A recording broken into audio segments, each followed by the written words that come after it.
അദ്ദേഹം വീണ്ടും നടന്ന് പോകുമ്പം ഒരു പർണശാലയിൽ ഒരു സ്ത്രീ ഇരിക്കുന്നു. ഈ സ്ത്രീയുടെ സ്ത്രീ എന്ന് പറഞ്ഞു കഴിഞ്ഞാൽ ഒരു പ്രായമായ ഒരമ്മ.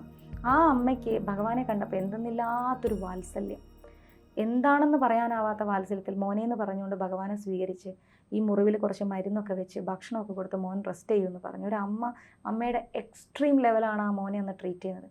പക്ഷേ 2 ദിവസം കഴിഞ്ഞപ്പോൾ ഭഗവാൻ വീണ്ടും ദേവിയെ അന്വേഷിച്ചിറങ്ങി. അപ്പം ഇപ്പം വരാം അമ്മയെന്നും പറഞ്ഞ് ഇറങ്ങിയ ഭഗവാൻ ഒരു കുളത്തിൻ്റെ അടുത്ത്, പുഴയുടെ അടുത്ത് ചെല്ലുമ്പോൾ അവിടെ ഒരു രാജകുമാരിയും കുറേ തോഴിമാരും കുളിച്ചുകൊണ്ടിരിക്കുകയാണ്. ഈ രാജകുമാരിയെ കണ്ടപ്പോൾ ഭഗവാന് ഭയങ്കര ഒരു ആഗ്രഹം, കല്യാണം കഴിച്ചാൽ കൊള്ളാമെന്ന്. അപ്പോൾ അദ്ദേഹം അത് പറഞ്ഞു. ഉടനെ അവിടെ ഉണ്ടായിരുന്ന തോഴിമാർ കല്ലെടുത്ത് വീണ്ടും അദ്ദേഹത്തെ എറിഞ്ഞു. ആ എറി താടിയിലും നെറ്റിയിലൊക്കെ വീണ്ടും കൊണ്ടു ഭഗവാന്റെ. തിരിച്ച് ആശ്രമത്തിൽ വന്നപ്പം പറഞ്ഞു, അമ്മ എനിക്ക് ആ പെൺകുട്ടിയെ കല്യാണം കഴിക്കണം എന്ന് പറഞ്ഞപ്പോൾ അമ്മ പറഞ്ഞു, മോനെ നമ്മൾ നിർധനരാണ്, നമ്മുടെ കയ്യിൽ ഒന്നുമില്ല. ആ പെൺകുട്ടി ആകാശരാജാവിൻ്റെ മകളാണ്, പത്മാവതി, അവളെ ഒന്നും നമുക്ക് ചിന്തിക്കാൻ പറ്റില്ല എന്ന് പറയുമ്പം പറഞ്ഞു, അമ്മയുടെ പുനർജന്മമാണിത്. അമ്മ യശോദാമയായിരുന്നു കഴിഞ്ഞ ജന്മം അമ്മയ്ക്ക് എൻ്റെ കല്യാണം കാണാൻ പറ്റിയില്ല എന്നൊരു വേദനയോട് കൂടിയാണ് അമ്മ ഈ ലോകത്തു നിന്ന് പോയത്. എന്തൊരാഗ്രഹം നമ്മൾ നമ്മുടെ ജീവിതത്തിൽ വെച്ചുകൊണ്ട് മരിച്ചാലും ആ ആഗ്രഹം പൂർത്തീകരിക്കാൻ വീണ്ടും ഈ ഭൂമിയിൽ ജന്മമെടുക്കും. അങ്ങനെ വന്നതാണ് അമ്മ, ഞാൻ നാരായണനാണെന്ന് പറഞ്ഞു. അത് കേട്ടപ്പോൾ അമ്മ നേരെ ആകാശരാജാവിൻ്റെ കൊട്ടാരത്തിൽ ചെന്ന് പെണ്ണ് ചോദിച്ചപ്പം അദ്ദേഹത്തിനോട് ഓൾറെഡി മകൾ പറഞ്ഞു, എനിക്ക് ആ പുരുഷനെ മതി എന്ന് പറഞ്ഞു. അങ്ങനെ പത്മാവതി ദേവിയുടെയും ശ്രീനിവാസ പെരുമാളിനെയും കല്യാണം ഫിക്സ് ചെയ്തു. ഈ ഭൂമിയിലുള്ള സകല ബ്രഹ്മാണ്ടങ്ങളിലുള്ളവരെയും വിളിക്കാൻ വേണ്ടി ഗരുഡനെയാണ് പറഞ്ഞു വിടുന്നത് ഭഗവാൻ. ഗരുഡൻ വേഗം വന്ന് എല്ലാവരെയും 84 ദശലക്ഷം ജീവി വർഗങ്ങളെയും കിംപുരുഷന്മാരെയും മനുഷ്യകുലത്തെയും ദേവകുലത്തെയും എല്ലാവരെയും വിളിച്ചു കൊണ്ടുവന്നു. ആ സമയത്തൊക്കെ ഡൗറി കൊടുക്കുന്നത് പുരുഷൻ ഇങ്ങോട്ടല്ലേ തരിക, പക്ഷെ പുരുഷൻ അങ്ങോട്ടാണ് കൊടുക്കുക. അങ്ങനെ കുബേരനെ വിളിച്ചിട്ട് പറഞ്ഞു, എനിക്ക് ഒരുപാട് പണം വേണം, സ്വത്ത് സമ്പാദ്യം ഡയമണ്ട്സ് അങ്ങനെ എല്ലാം വേണം, എനിക്ക് എൻ്റെ കല്യാണം കഴിക്കുന്ന പെണ്ണിന് ഡൗറി കൊടുക്കാനാന്ന് പറഞ്ഞു. അങ്ങനെ ഒരുപാട് കടം ഈ കുബേരനിൽ നിന്ന് അദ്ദേഹം വാങ്ങി. അപ്പോൾ അദ്ദേഹം പറഞ്ഞൊരു വേർഡുണ്ട്, ഭഗവാനെ അങ്ങ് ഈ ബ്രഹ്മാണ്ടങ്ങൾക്കെല്ലാം അധിപതിയാണ്, ഞാൻ പോലും അങ്ങയുടെ ദാസനാണ്, അപ്പോൾ അങ്ങേക്ക് അവകാശപ്പെട്ടത് എന്തിനാ കടമായി ചോദിക്കുന്നത്? അവിടെയും ഭഗവാൻ പറയുന്നത് ധർമ്മമാണ് വലുതെന്ന്. ഒരാളോട് 1 രൂപ വാങ്ങിയാൽ അത് തിരിച്ചു കൊടുക്കാൻ പഠിക്കണം. ഒരാളോടൊരു സാധനം കൈപ്പറ്റിയാൽ അതിനുള്ള നന്ദി കാണിക്കണം. ധർമ്മം തന്നെയാണെന്ന് ഭഗവാൻ നമ്മളെ പഠിപ്പിക്കുകയാണ്. അങ്ങനെ വാങ്ങിയ എല്ലാ പണവും ഞാൻ കാലക്രമേണ കുബേരനിലേക്ക് എന്നെ തിരിച്ചു തരാം എന്ന് പറഞ്ഞ് ഒരു ഉടമ്പടിയോടെയാണ് ഒരുപാട് സ്വത്തുകൾ ഈ പറയുന്ന പത്മാവതി ദേവിക്ക് കൊടുത്തിട്ട് ശ്രീനിവാസ പെരുമാൾ കല്യാണം ചെയ്യുന്നത്. അതുപോലൊരു കല്യാണം ഇനി ഉണ്ടാവാനും പോണില്ല, ഇനിയൊട്ട് ഉണ്ടാവുമില്ല. അതാണ് ഏറ്റവും വലിയ ശ്രീനിവാസ പെരുമാളിൻ്റെ കല്യാണം. അങ്ങനെ പത്മാവതി ദേവിയായിട്ട് കല്യാണമൊക്കെ ചെയ്ത് ഇദ്ദേഹം തിരുമലയിൽ, ആദ്യം ശ്രീനിവാസ മംഗാപുരം എന്ന് പറയുന്ന സ്ഥലത്താണ് ഇരുന്നത്. തിരുപ്പതിയിൽ പോയി അറിയാൻ പറ്റും. അത് കഴിഞ്ഞ് തിരുമലയിൽ വന്നിരിക്കുമ്പോഴാണ് നാരദമുനി വിശേഷങ്ങൾ അറിയുന്നത്. ഭാര്യയെ തേടി വന്ന ആൾ വേറെ കെട്ടിയെന്ന്. ഉടനെ നാരദമുനി ലക്ഷ്മി ദേവിയുടെ അടുത്ത് പോയി. ലക്ഷ്മി ദേവി ഉണ്ടായത് പൂനെ അടുത്ത് ഒരു സ്ഥലമുണ്ട്, ഒരു അമ്പലമുണ്ട് ലക്ഷ്മി ദേവിയുടെ. അതിൻ്റെ ചുറ്റോടും താമസിക്കുന്ന ഒരു 20 കിലോമീറ്ററിനുള്ളിൽ താമസിക്കുന്നവർക്കൊന്നും ദാരിദ്ര്യമില്ല എന്നാണ് പറയുന്നത്. അവിടെ ലക്ഷ്മി ദേവിയുടെ അടുത്ത് പോയി നാരദൻ പറഞ്ഞു, അമ്മ ഇവിടെ ഇങ്ങനെ ഇരുന്നോളൂ, അദ്ദേഹം വേറെ കല്യാണം കഴിച്ചിരിക്കുകയാണ്. ഇത് കേട്ട് ലക്ഷ്മി ദേവി ഓടി വരുമ്പോൾ പത്മാവതി ദേവി ഇരുന്ന് കാലമർത്താം.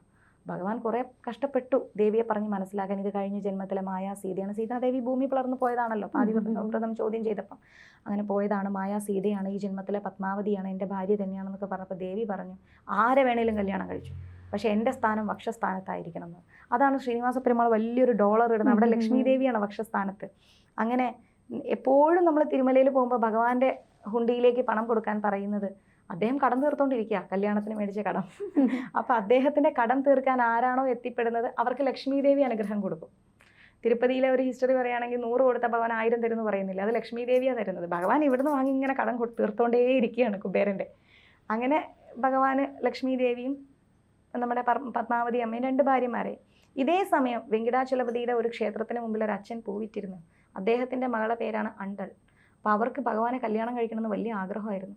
പക്ഷേ എന്ത് ചെയ്യാൻ പറ്റും, ഭഗവാനും അല്ലേ ഈ കല്യാണം ചെയ്യാൻ ചോദിക്കുന്നത്. ദിവസവും അവരുടെ അച്ഛൻ പൂമാല കെട്ടി ഇവിടെ ക്ഷേത്രത്തിൽ ഈ മകളെ കൈകൊണ്ട് കൊടുപ്പിക്കും. പൂജാരി ഒരു ദിവസം ഇറങ്ങി വന്നിട്ട് പറഞ്ഞു, ഇനി നിങ്ങളുടെ പൂ വേണ്ടാന്ന് പറഞ്ഞു. കാരണം അന്വേഷിച്ചപ്പോൾ ഭഗവാൻ ഇട്ട ഹാരത്തിൻ്റെ അകത്ത് മുടിയുണ്ട്, നിങ്ങൾ വൃത്തിയില്ലാതെ തരുന്നതുകൊണ്ട് ഇനി വേണ്ടാന്ന് പറഞ്ഞു. അങ്ങനെ വരാൻ വഴിയില്ല, ഞാൻ കഴുകി വൃത്തിയാക്കി കെട്ടിയിട്ടാണ് മോളുടെ കയ്യിൽ കൊടുത്തു വിടുന്നത്. എഗെയിൻ 2ാമത്തെ ദിവസം ഇതന്നെ സംഭവിച്ചു. അപ്പം അച്ഛൻ എന്ത് ചെയ്തു, ഈ പൂ ഇവളെവിടെ കൊണ്ടുപോകണു എന്നറിയാൻ വേണ്ടിയിട്ട് മകളുടെ പിന്നാലെ പോയപ്പോൾ മകളത് ഇട്ട് നോക്കുന്നുണ്ട്. ഭഗവാനെ കല്യാണം കഴിക്കണമെന്നുള്ള ആഗ്രഹം കൊണ്ട് ആ മാല്യം ഇട്ട് നോക്കിയിട്ടാണ് തിരിച്ച് ഭഗവാന് കൊടുക്കുന്നത്. അങ്ങനെയാണ് പൂവിൽ മുടി വന്നതെന്ന് മനസ്സിലായപ്പോൾ അച്ഛൻ ഭയങ്കരമായിട്ട് ദേഷ്യപ്പെട്ടു. ഉടനെ ഭഗവാൻ പറഞ്ഞു, അവൾ അണ്ടളാണ്, അണ്ടാൾ എൻ്റെ ഭാര്യയാവാനുള്ള സ്ത്രീയാണ്, അതുകൊണ്ടാണ് അങ്ങനെ ഒരു ആഗ്രഹം വന്നത് എന്ന് പറഞ്ഞ് അണ്ടാൾ ഭഗവാന്റെ വെങ്കിടാചലപതിയുടെ വിഗ്രഹത്തിലോട്ട് ലയിച്ചു പോകുന്നതാണ്. ഭക്തൻ എന്ത് നൽകുന്നു അത് ഭഗവാൻ സ്വീകരിക്കും. ഒരു ഗ്ലാസ് വെള്ളം കൊടുത്താലും സ്വീകരിക്കും. അതുകൊണ്ടല്ലേ ദ്രൗപദി ദേവിയുടെ കൈ മുറിഞ്ഞപ്പോൾ, ഭഗവാന്റെ കൈ മുറിഞ്ഞപ്പോൾ ദ്രൗപദി ദേവി ചെറിയൊരു തുണി കൊണ്ട് ഡ്രസ്സിൻ്റെ തുണി കീറി കെട്ടിക്കൊടുത്തതാണ്. പക്ഷേ യുധിഷ്ഠിരനും ഇവരെല്ലാം കൂടെ നമ്മുടെ ദ്രൗപദിയെ അപമാനിച്ചപ്പം, കുരുക്ഷേത്രം യുദ്ധം വരുന്നതിൻ്റെ കുറച്ച് നാളുമേ അപമാനിച്ചപ്പം, വസ്ത്രാഭിഷേകം നടത്തിയപ്പം ഒരു ചെറിയ തുണി ദ്രൗപദി ഭഗവാന് കൊടുത്തിരുന്നു. പക്ഷേ എത്ര സാരിയാണ് ഭഗവാൻ തിരിച്ചു കൊടുക്കുന്നത് അല്ലേ? നമ്മളൊരു കടുക് കൊടുത്താൽ ഭഗവാൻ ഒരു മല തരും. പക്ഷെ അവിടെ ഒരു പ്രേമം ഉണ്ടാവണം. ഇങ്ങനെ ഒരു ആഗ്രഹത്തോടു കൂടിയും കൊടുക്കരുത്. നിഷ്കാമ ഭക്തിയോടുകൂടി ഭഗവാന്റെ മുമ്പിൽ സർവം കൃഷ്ണാർപ്പണമസ്തു, എല്ലാം ഭഗവാന് സമർപ്പിക്കുന്നു എന്ന് പറഞ്ഞാൽ നമുക്ക് ഭഗവാൻ ആവോളം തരും. പക്ഷേ ഇതെല്ലാം മായയാണ് കൃഷ്ണ, ഇതിലൊന്നും ഞാൻ പെടില്ല. നീ എനിക്ക് ജോലി തരുന്നു, സമ്പാദ്യം തരുന്നു, വീട് തരുന്നു, പേര് തരുന്നു, പ്രശസ്തി തരുന്നു. ഇതിൽ നമ്മൾ മതിമറന്നു പോകും. മായ അധിവസിക്കുന്നതേ സ്ത്രീയിലും മദ്യത്തിലും ധനത്തിലുമാണ്. ഇതിൽ മൂന്നിലും ഞാൻ അഡിക്റ്റ് ആവില്ല. എത്ര തന്നാൽ അഡിക്റ്റ് ആവില്ല. എൻ്റെ കൃത്യങ്ങൾ ഞാൻ ഭഗവാനോട് ചെയ്തിരിക്കുന്നു പറഞ്ഞാൽ അതാണ് ഭക്തി. അപ്പം ശ്രീനിവാസ പെരുമാളുടെ കല്യാണത്തിൽ നിന്ന് നമുക്ക് മനസ്സിലാക്കാൻ സാധിക്കും സാത്വികത അവിടെ എത്ര ഉയരത്തിലാണെന്ന്. അതുപോലെ സ്ഥാനങ്ങൾ, ഭഗവാൻ 3 ദേവിമാർക്കും കൊടുത്ത സ്ഥാനം, അതിൽ നിന്ന് അമ്മയുടെ ആഗ്രഹം സാധിപ്പിച്ചു കൊടുത്ത വ്യക്തി, മരിച്ചിട്ട് വീണ്ടും അമ്മ വന്ന് വീണ്ടും കല്യാണം കാണും. ശ്രീനിവാസ പെരുമാളുടെ കല്യാണം എന്ന് പറഞ്ഞാൽ ഏറ്റവും വലിയ കല്യാണം. ഇന്ന് ആരെക്കൊണ്ടും അത് നടത്താൻ പറ്റില്ല. അങ്ങനെ നമ്മൾ ഭഗവാനെ ആരാധിക്കാൻ പഠിക്കണം. സാത്വികതയ്ക്ക് നമുക്ക് ഇമ്പോർട്ടൻസ് കൊടുക്കണം. ബോധത്തെ ഒരുപാട് ബാധിക്കും നമ്മൾ കഴിക്കുന്ന ഭക്ഷണം പോലും. പൊതുവേ ഇസ്കോൺ റൂൾ അനുസരിച്ച് ഉള്ളി, വെളുത്തുള്ളി, സവാള ഇത് കഴിക്കാൻ പാടില്ലെന്ന്. ഗുരുവായൂർ അമ്പലത്തിലും അതൊന്നും കഴിച്ചില്ല. ബ്രാഹ്മണ കുലത്തിൽ പലരും കഴിക്കില്ല. ഇന്ന് ചില ബ്രാഹ്മൺസൊക്കെ മദ്യപിക്കുന്നുണ്ട്. കർമ്മഫലം അനുഭവിക്കും, അനുഭവിക്കാതൊന്നുമില്ല, അനുഭവിച്ചിട്ടേ പോവും. താൽക്കാലികമാണ് ഈ സുഖങ്ങളെല്ലാം. അത് പാലാഴി മദന സമയത്ത് പല വസ്തുക്കളും വന്നല്ലോ. അപ്പം അതിൽ നിന്ന് വന്നതാണ് ഈ ഉള്ളി, വെളുത്തുള്ളി, സവാള. അതുപോലെ രാഹുവിൻ്റെ രക്തമാണെന്നൊക്കെ പറയുന്നുണ്ട്, രാഹുവിൻ്റെയും കേതുവിൻ്റെയും ഒക്കെ. അത് കഴിക്കുമ്പോൾ കൂടുതലും ശ്രദ്ധിച്ചാൽ അറിയാൻ നോൺ വെജിലാണ് ഇത് യൂസ് ചെയ്യുന്നത്, ഈ ഉള്ളി, വെളുത്തുള്ളി, സവാള. നമ്മുടെ ബോധത്തെ ബാധിക്കുന്നത്. ബോധമാണ് നമ്മളെ നിയന്ത്രിക്കുന്നത്. നമ്മുടെ മനസ്സിലിങ്ങനെ ഓരോന്ന് ചിന്തിച്ചു കൂട്ടും. ആ ചിന്തകൾ ശരിയല്ലെങ്കിൽ നമ്മുടെ ബോഡിയിൽ അത് റിഫ്ലക്റ്റ് ചെയ്യും. എത്ര തന്നെ ദേഷ്യമുള്ളൊരു വ്യക്തി മുമ്പിൽ വന്നു നിന്നാലും ഹൃദയം കൊണ്ടൊരു ചിരി ചിരിക്കാൻ നമുക്ക് സാധിക്കില്ല. കാരണം അത് ബോധത്തിൽ അതുണ്ട്, ഇതെൻ്റെ ശത്രുവാണ് എന്നുള്ളത്.